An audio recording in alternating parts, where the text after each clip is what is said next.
Alors il y a des intérêts économiques qui sont extrêmement importants et qui marchent filière par filière. C'est-à-dire quand on se bat contre l'exploitation animale, on se heurte systématiquement aux filières qui vont intenter des procès, qui vont lancer des campagnes de pub, etc., quoi. C'est vraiment très très net en France en tout cas. Ensuite, il y a des intérêts qui sont autres, qui sont beaucoup plus partagés malheureusement et beaucoup plus diffus, qui sont des intérêts que moi j'appelle des intérêts identitaires.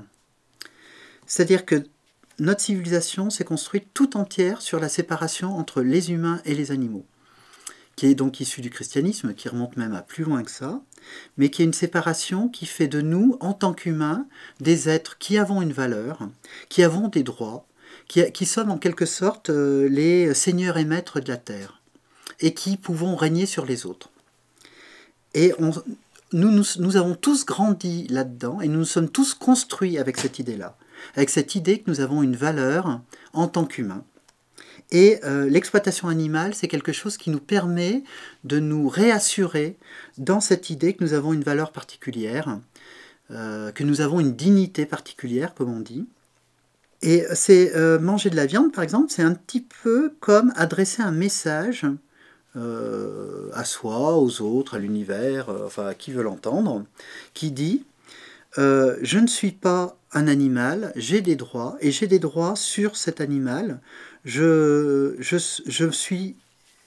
suffisamment de droits, j'ai suffisamment de valeur pour me permettre de considérer qu'un plaisir aussi futile que le goût d'un morceau de chair dans la bouche vaut de sacrifier les intérêts fondamentaux d'un autre être sensible, qui sont ses intérêts à vivre bien et à ne pas mourir, quoi. Quand je mange de la viande, d'une certaine façon, je m'adresse à moi-même et j'adresse aux autres ce message-là que j'ai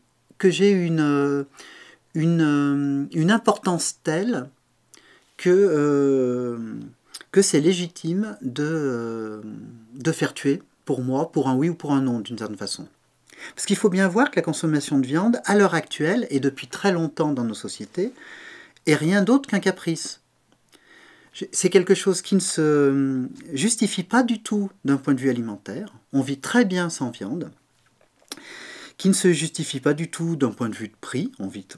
Ça coûte moins cher de ne pas manger de viande. Qui ne se justifie pas du tout d'un point de vue santé. On vit mieux si on ne mange pas de viande et de sous-produits animaux, etc. C'est quelque chose par contre qui justifie justement en termes de valorisation de soi. Et on se valorise en tant qu'humain en fait. C'est-à-dire qu'on a d'une part une exploitation matérielle, avec l'exploitation de la chair, du corps des animaux, autrefois de leur force de travail, maintenant c'est de leur corps, ou des sous-produits de leur corps, comme les laits, les œufs, etc.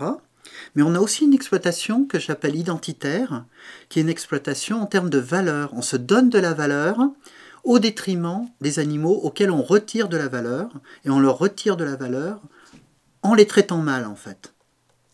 Bon, de plein de façons qui sont ritualisées, et la consommation de viande est une de ces façons fondamentales, quoi. Parce qu'une valeur n'existe pas suspendue comme ça, toute seule. Une valeur, c'est toujours une valeur par rapport à autre chose. C'est toujours une valeur en comparaison. Et on se donne d'autant plus de valeur en tant qu'humain qu'on en retire aux animaux. Les humains ont un statut d'autant plus à part, extraordinaire, valorisé, qu'ils règnent sur un monde complètement méprisé, quoi. Voilà. La consommation de viande, je pense que c'est le symbole fondamental de la supériorité humaine, et c'est un mépris forcené en fait des intérêts des autres êtres sensibles, puisque finalement c'est pour un caprice, et pour rien de plus qu'un caprice, qu'on leur fait vivre des vies d'enfer à l'heure actuelle et qu'on les tue par myriades. C'est quelque chose dont on se rend peu compte, évidemment, ça ne fait pas la une des médias, mais on vit dans un monde qui est un gigantesque charnier, qui est un lit de souffrance incommensurable, pour des raisons qui sont dérisoires. C'est-à-dire qu'on se définit, on se pose en s'opposant, on reste dans une façon de se définir soi qui est comparative et qui, malheureusement, a besoin d'enfoncer la tête sous l'eau des autres pour soit au contraire se magnifier, quoi. On se trouve dans une façon de se poser soi, de s'imaginer soi, de se construire soi, par opposition aux autres, finalement par mépris des autres. On se donne de la valeur à mesure qu'on méprise les autres. Et ça, c'est vraiment quelque chose qui est fondamental dans notre civilisation, mais de toute façon, on est toujours en train de se mesurer les uns aux autres, même quand on ne le fait pas publiquement, on a toujours en tête, on se compare aux autres, en mieux, en moins bien, on n'en vit pas bien du tout. C'est-à-dire que c'est quelque chose d'extrêmement pesant pour chacun de nous, c'est aussi quelque chose... on a tous intégré un mépris de soi, une dévalorisation qui est très importante, et en plus c'est quelque chose qui nous met en rivalité les uns avec les autres. Et donc c'est vraiment quelque chose sur lequel on a intérêt à travailler collectivement pour rompre avec ça. Pour rompre avec un monde qui nous met en rivalité et qui nous place, qui nous compare en permanence les uns avec les autres. Et en tout cas, si ça a des aspects, si ça a des conséquences malheureuses dans les rapports qu'on a entre nous humains, ça a des conséquences par contre absolument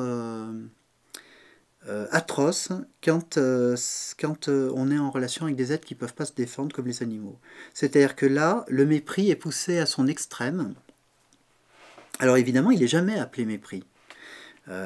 Mais c'est d'un mépris qu'il s'agit, puisque on ne tient strictement aucun compte de leurs intérêts, et qu'on est prêt à mettre des intérêts fondamentaux des autres êtres sensibles en balance avec les intérêts les plus dérisoires, qui sont des... Bon, on est prêt par exemple à empoisonner, comme c'était l'exemple que je donnais à un moment donné, on est prêt par exemple à empoisonner des rats avec des anticoagulants qui les font agoniser pendant 24 heures, simplement parce qu'on est gêné par leur présence.